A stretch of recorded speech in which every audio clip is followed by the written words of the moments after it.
Peut-être que vous n'avez jamais entendu parler de lui, mais dans les années 60 et au début des années 70, il était le prince du moment, et son sang ne pouvait pas être plus bleu.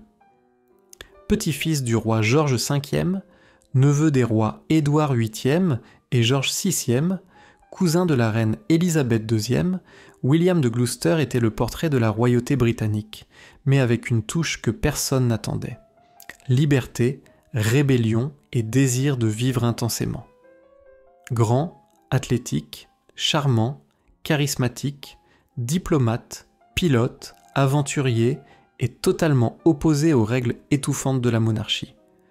La presse de l'époque l'adorait et ce n'était pas pour rien. Il vivait comme s'il savait que son temps était compté. Comme une météorite, il traversa les cieux de l'histoire avec éclat et rapidité et disparut trop tôt.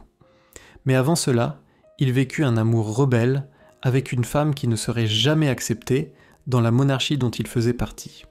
Et aujourd'hui, presque personne ne s'en souvient, mais ici, nous faisons revivre ces histoires fascinantes que le temps tente d'effacer. Alors profitez-en, abonnez-vous à la chaîne, laissez votre like, commentez et partagez, car c'est seulement ici que vous trouverez des histoires comme celle-ci, que même les films ne peuvent pas inventer. Dans la vidéo d'aujourd'hui, William de Gloucester, le James Bond des Windsor. William de Gloucester est né en pleine Seconde Guerre mondiale, le 18 décembre 1941, dans le Hertfordshire. C'était un bébé royal, mais il est arrivé dans un temps où même les berceaux de la royauté tremblaient sous les bombardements et les incertitudes qui dominaient l'Europe. Son père était le prince Henry, duc de Gloucester, fils du roi et de la reine Mary. Sa mère, la duchesse Alice, était fille du 7e duc de Buccleuch, l'une des familles aristocratiques les plus anciennes d'Écosse. William est né alors que sa mère était sur le point d'avoir 41 ans, après plusieurs tentatives de grossesse infructueuses. Quand l'espoir était sur le point de s'éteindre, il est arrivé. Il fut l'enfant tant attendu, presque un miracle, et pour cette raison, profondément aimé. À sa naissance, William occupait déjà une position importante. Il était petit-fils d'un roi, neveu de deux. Édouard VIII, le roi qui abdique par amour, et George, VIe, le roi du devoir et de la guerre, et cousin direct de celle qui deviendrait la reine Élisabeth II. Pour son premier anniversaire, il était déjà le 4e dans l'ordre de succession au trône britannique. Mais c'était des temps trop dangereux, même pour un bébé royal. Son père était absent pour des missions militaires risquées, et son propre oncle, le duc de Kent, mourait dans la chute d'un avion pendant le service actif de la Seconde Guerre mondiale, quelques mois après sa naissance.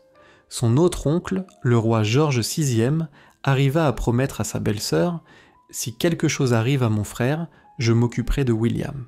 En temps normal, la naissance d'un prince aurait été célébrée avec faste, mais il n'y avait pas de place pour les célébrations pendant la guerre. Le 22 février 1942, William fut baptisé discrètement dans la chapelle privée du château de Windsor.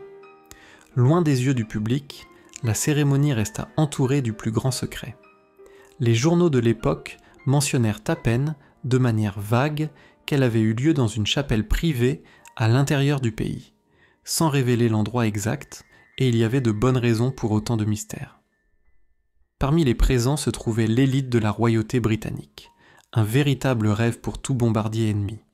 Le roi George VI, qui était également parrain du bébé, avec la reine Mary, sa grand-mère, la princesse Helena Victoria et d'autres membres illustres de la famille royale. Jamais un baptême n'avait porté autant de symbolisme et de risques. L'enfance de William se partagea entre la campagne anglaise et les salons officiels de la diplomatie. Dans ses premières années, il vécut à Barnwell Manor, la résidence familiale dans le Northamptonshire. Mais à Moorthreck, avec la fin de la guerre, sa vie prit un tournant. Son père fut nommé gouverneur général d'Australie et la famille déménagea à Canberra. Pendant 4 ans, William fut le centre de l'univers de ses parents, l'enfant tant attendu, presque miraculeux.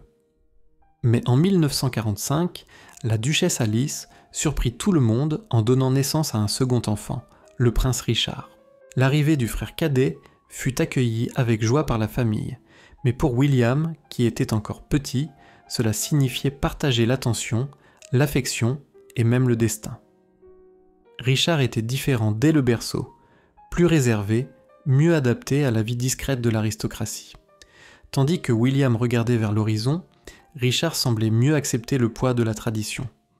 Pendant que d'autres enfants jouaient dans les parcs, William grandissait entre réceptions officielles, protocoles et nostalgie de sa terre natale. Pourtant, c'était un enfant vigoureux, curieux, et il montrait très tôt une personnalité vive, indépendante et intrépide. À son retour en Angleterre, le jeune William développa une relation proche et affectueuse avec sa cousine, alors princesse Élisabeth. Malgré la différence d'âge, il existait entre eux un lien spécial, renforcé par les rencontres familiales et par l'affection mutuelle qu'ils partageaient. En 1947, William fut choisi pour être l'un des pages d'honneur lors du mariage d'Élisabeth avec Philippe, duc d'Édimbourg, un geste symbolique reflétant non seulement sa position élevée dans la famille royale, mais aussi l'affection personnelle que la future reine avait pour lui. Cette connexion spéciale persista au fil des ans, et en 1953, William assista au couronnement d'Élisabeth II, accompagnant de près ce moment historique. Il commença ses études à Wellesley House, une prestigieuse école préparatoire dans le Kent. De là, il passa à Eton College, l'école traditionnelle où avaient étudié des générations d'aristocrates britanniques. Là, il n'était pas seulement le prince William, c'était l'élève qui excellait au cricket, brillait au football et était mentionné dans le journal de l'école. Il était, comme beaucoup le disaient, l'un de ces jeunes dorés, intelligents, beaux et pleins d'avenir. En 1960, William entra à l'université de Cambridge pour étudier l'histoire. 3 ans plus tard, il obtint un diplôme de licence qui fut ensuite élevé au grade de master, conformément à la tradition universitaire. Mais il voulait plus. Après avoir obtenu son diplôme en histoire à Cambridge et complété une année aux États-Unis, à la prestigieuse université de Stanford, William de Gloucester semblait prêt à suivre la voie traditionnelle d'un prince britannique. Mais il n'était pas comme les autres. Alors que l'on s'attendait à ce qu'il porte l'uniforme militaire et assume un poste important dans les forces armées, William choisit une voie civile plus discrète, mais aussi plus audacieuse pour quelqu'un de son sang, la diplomatie. En 1965, il entra au Commonwealth Office et fut affecté au Nigeria, servant comme 3e secrétaire à la Haute Commission britannique à Lagos. Il était le 2e membre de la royauté à rejoindre le service diplomatique. Le premier avait été son oncle, le duc de Kent. William travaillait dur, évitait les privilèges et s'efforçait d'être traité comme n'importe quel autre diplomate. Mais même en essayant de vivre comme un homme ordinaire, le monde ne lui laissait pas oublier qui il était. Passionné par la vitesse, l'aventure et la liberté, le prince William cultivait des passions qui avaient peu à voir avec la vie restreinte d'un membre de la royauté. C'était un pilote habile, fasciné par les avions depuis son plus jeune âge, et il devint le membre le plus jeune de la famille royale à obtenir une licence de pilote. De plus, il aimait les voitures de sport, les sports extrêmes et les voyages vers des destinations exotiques, surtout les plus reculées, où il pouvait échapper aux regards curieux. Il ne ressemblait même pas à un prince, mais plutôt à une star de Hollywood. Son style audacieux, combiné à son charme naturel et à son allure de séducteur, fit que la presse le surnomma le James Bond des Windsor. C'était le prince qui pilotait son propre avion, refusait les privilèges et vivait à la limite, toujours à la recherche de quelque chose qui le fasse se sentir vraiment vivant. Le prince attirait l'attention partout où il allait, et avec les femmes, ce n'était pas différent. Jeune, beau et de sang royal, il devint rapidement l'un des célibataires les plus convoités de Grande-Bretagne. On le voyait fréquemment lors d'événements sociaux, accompagné de femmes élégantes et sophistiquées, certaines même plus âgées, pour lesquelles il montrait une préférence. Malgré les rumeurs et les constantes spéculations de la presse sur d'éventuelles histoires d'amour, William ne formalisa jamais aucun engagement. il vivait intensément, profitant de la liberté que sa position privilégiée lui permettait, sans se soumettre aux conventions ni aux attentes de la cour concernant un mariage traditionnel. Pour lui, l'amour semblait être plus une aventure qu'un devoir, quelque chose à vivre avec intensité, mais jamais par obligation. En 1968, il fut envoyé au Japon comme deuxième secrétaire commercial à l'ambassade britannique à Tokyo. Mais bien sûr, William ne fit pas ce voyage en première classe, comme on l'aurait attendu d'un prince. À la place, il passa 16 jours à traverser tempêtes et escales, pilotant une partie du trajet dans son propre avion. Lorsqu'il atterrit sur le sol japonais, il n'était pas seulement un diplomate parmi d'autres, c'était toute une sensation. Tout le monde l'attendait, les jeunes filles japonaises se battaient tôt pour obtenir des autographes, et son arrivée fit la une des journaux locaux. À Tokyo, pour la première fois, William sembla trouver quelque chose qui s'approchait de la liberté. Il se fondait dans la ville comme un anonyme, profitait de la vie nocturne, conduisait des voitures rapides, volait dès que possible. Mais à cette étape de sa vie, il fut examiné par un médecin de la Royal Air Force. Cela faisait des mois qu'il souffrait de jaunisse et il remarquait que sa peau réagissait de façon extrême au soleil avec des éruptions et des cloques. Le diagnostic fut inquiétant. Porphyrie, une maladie rare, chronique et héréditaire. Hasard ou destin, la porphyrie était une ombre qui planait déjà sur l'histoire des Windsor. La même maladie avait été associée à la reine Mary Stuart et au roi George III, ancêtre de William. Et maintenant, elle réapparaissait, silencieuse, sur lui. La confirmation arriva plus tard, lors d'examens réalisés à Cambridge et aussi au Japon. La maladie était en rémission, mais ne cesserait jamais d'être une menace. Pour un homme qui vivait pour la liberté et la lumière du soleil, le diagnostic était comme une sentence invisible, mais à ce moment-là, il ne s'en préoccupa pas, et loin des pressions de la cour et du regard impitoyable de la presse britannique, le prince William vivait ses journées à Tokyo, profitant de la vie comme il le voulait. Il était libre de voler, littéralement. Les aventures ne lui manquaient pas. Lors d'un de ses vols privés, alors qu'il était déjà à quelques mètres du sol, l'une des portes de l'avion s'ouvrit brusquement. Au lieu de paniquer, William garda son calme, demanda à son ami de tenir la porte autant que possible, effectua une manœuvre d'urgence en plein vol et réduisit la vitesse jusqu'à ce que la porte puisse se refermer.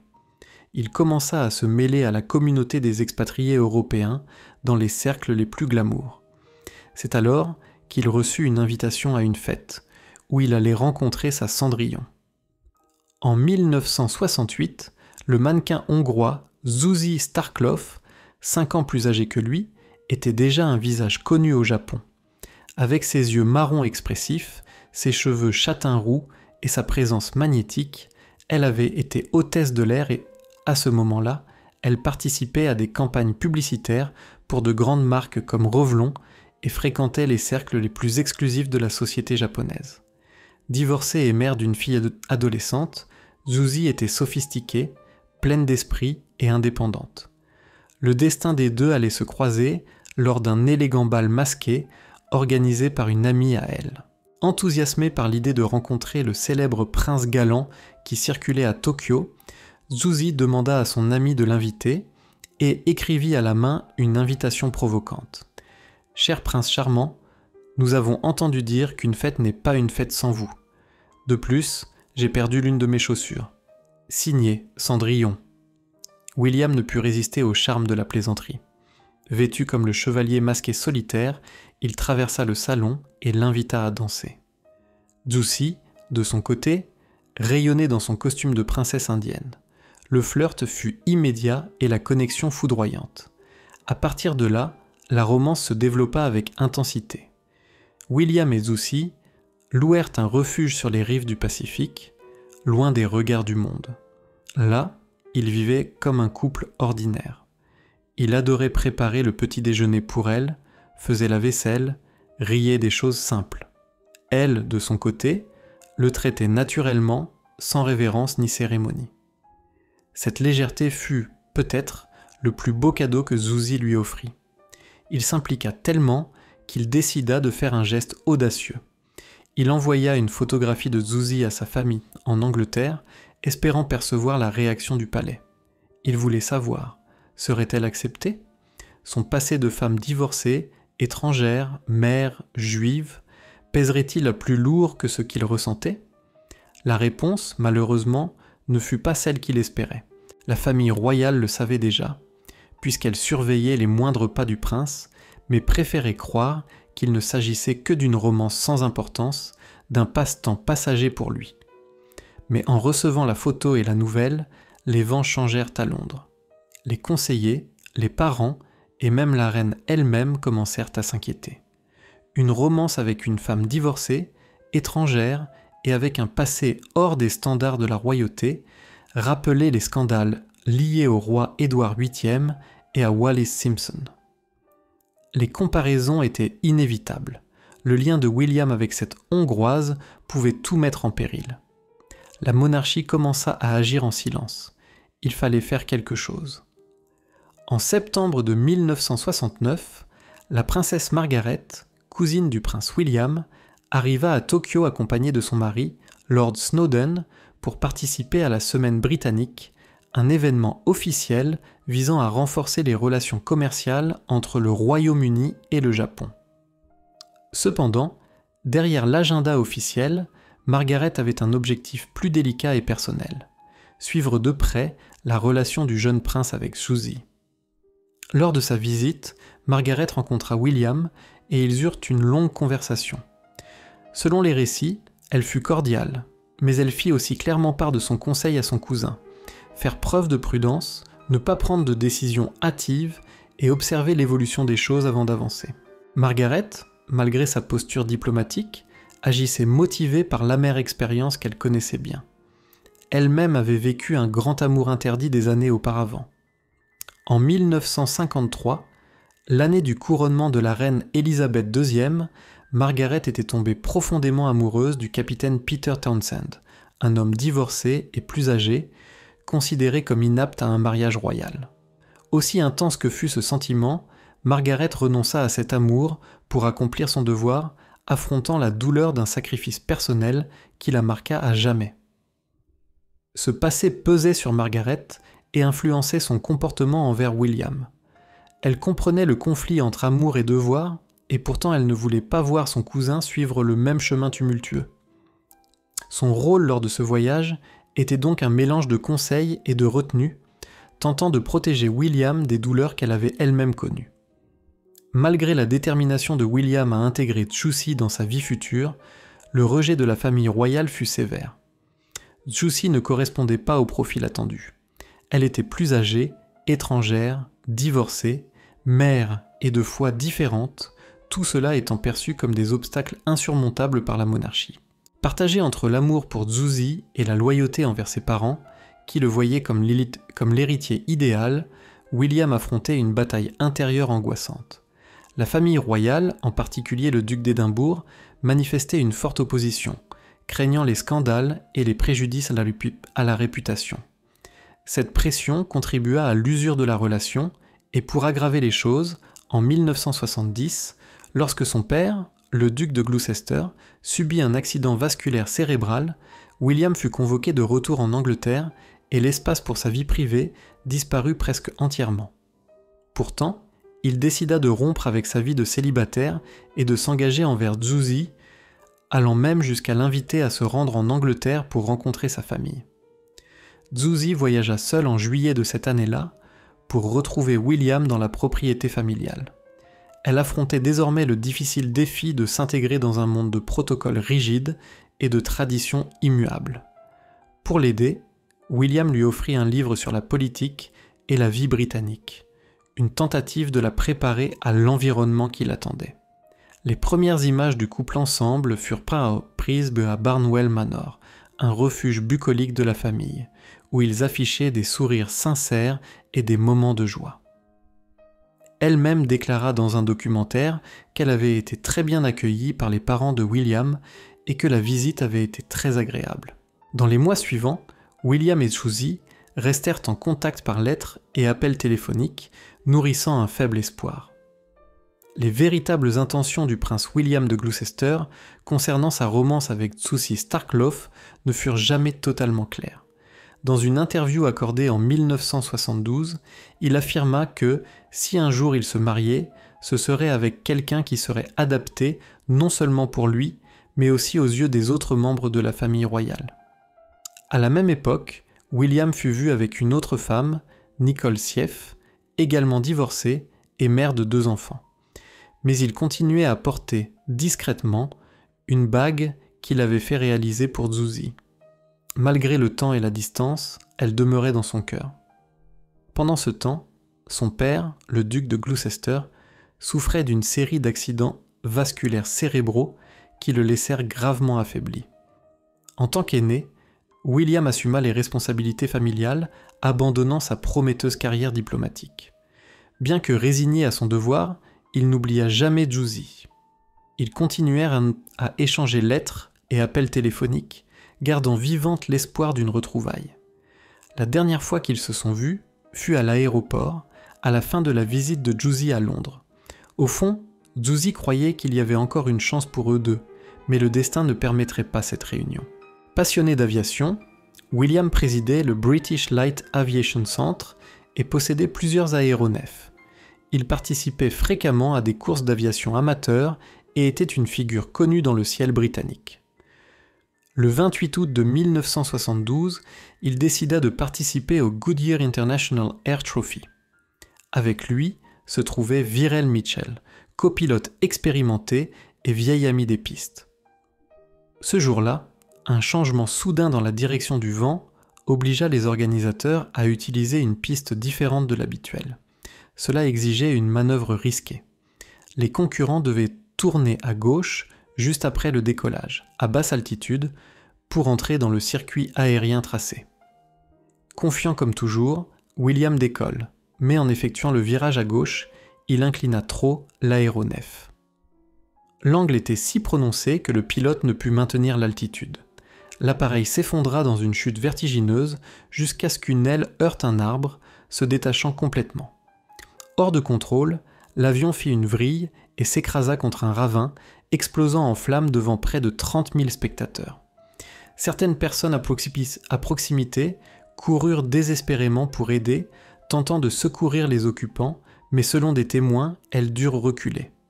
Les flammes étaient trop intenses. Les pompiers arrivèrent rapidement et luttèrent contre l'incendie pendant plus de 2 heures, mais il était déjà trop tard. Les corps carbonisés de William et de Mitchell ne purent être identifiés que le lendemain grâce au dossier dentaire. Lady Alice, sa mère, était parmi les présents et assista, horrifiée, à la mort de son fils.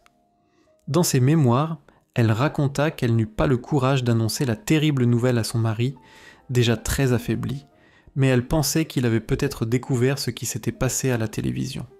Suzy fut dévastée. Elle n'assista pas aux funérailles. Peut-être n'avait-elle pas été invitée, ou peut-être préféra-t-elle vivre le deuil en silence. Pendant des mois, elle resta engourdie par la douleur. Elle savait qu'elle avait perdu le grand amour de sa vie. Elle ne l'oublia jamais. Elle ne se remaria jamais. La bague que William portait le jour de l'accident lui fut envoyée et elle commença à la porter avec elle en permanence. Cette bague, disait-elle, est mon dernier souvenir d'une longue et belle histoire d'amour. Elle s'installa aux États-Unis et y vécut le reste de sa vie. Elle raconta son histoire au monde dans le documentaire L'autre prince William. Suzy est décédée en mai de l'année 2020, victime d'un cancer, à 83 ans. Pendant presque 50 ans, elle porta avec elle la mémoire de son prince audacieux. Les funérailles de William eurent lieu le 2 septembre de l'année 1972 au château de Windsor. Sa mère, Lady Alice, y assista, accompagnée de la reine Élisabeth II, du prince Philippe et du jeune prince Charles, alors âgé de 23 ans. Charles admirait profondément son cousin. William était son idole. Sa mort fut un coup dévastateur. Des années plus tard, dans un geste silencieux et chargé d'affection, Charles rendrait hommage à son cousin en donnant le prénom William à son premier-né. William fut le premier petit-fils du roi George V et de la reine Mary à décéder, une perte précoce et douloureuse pour toute famille. À sa mort, les titres d'héritier du duché de Gloucester, comte d'Ulster et baron de Culloden, passèrent à son frère cadet, le prince Richard. Le père des deux, Henri, duc de Gloucester, décédera 2 ans après la tragédie. Richard devint le nouveau duc de Gloucester et conserve le titre à ce jour. William fut inhumé au Royal Burial Ground, à Frogmore, lieu réservé à la famille royale.